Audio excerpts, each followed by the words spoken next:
नमस्कार, ऑथेंटिक खानदेश चॅनलमध्ये तुमचे स्वागत आहे। आज आपण बनवणार आहोत ग्रीन चटणी। त्यासाठी ही चटणी भरपूर जण बनवतात, पण ही चटणी काही जण अशा प्रकारे बनवतात की तिचा रंग काळा पडतो। तर तुम्ही पुदिन्याची चटणी अशा प्रकारे बनवा, ती संपेल तिथपर्यंत चटणी हिरवीगारच राहील। त्यासाठी कोथिंबीर घेतलेलं आहे, 4-5 मिरच्या घेतल्या हिरव्या, आलं घेतलं आहे, 7 ते 8 लसणाच्या पाकळ्या घ्यायच्या आणि पुदिना घ्यायचा खूप। त्यानंतर बर्फ घेतला आहे 3 ते 4 क्यूब। पुदिना मिक्सरच्या भांड्यामध्ये टाकून घ्यायचा। त्यानंतर आपण कोथिंबीरच्या काड्या पण टाकून घेऊ आणि कोथिंबीर पण टाकून घेऊ।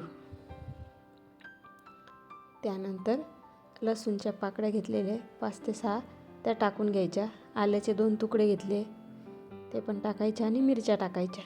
मिरच्या कमी जास्त घेऊ शकता, तुम्हाला जर तिखट पाहिजे असली तर जास्त घ्यायच्या, फिक्की पाहिजे असली तर कमी घ्यायच्या। त्यानंतर थोडे फुटाणे टाकायचे साधेवाले, नाहीतर शेंगदाणे पण टाकू शकतात। त्यानंतर जिरे टाकले 1 चमचा, 1 चमचा मीठ टाकलं आणि अर्ध लिंबू पिळून घेतलं। त्यानंतर बर्फ टाकायचा।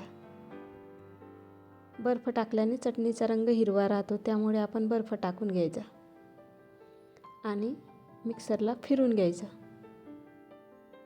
हे बघा, अशा प्रकारे आता आपली चटणी मस्त बारीक झालेली आहे।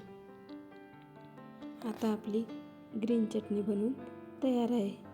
तुम्हाला जर अशाच अजून नवनवीन रेसिपी हव्या असतील तर आपल्या चॅनलला सबस्क्राईब करा आणि व्हिडिओ आवडला असेल तर लाईक करा, शेअर करा। थँक्यू। तुम्ही पण एक वेळा आणि नक्की करून बघा।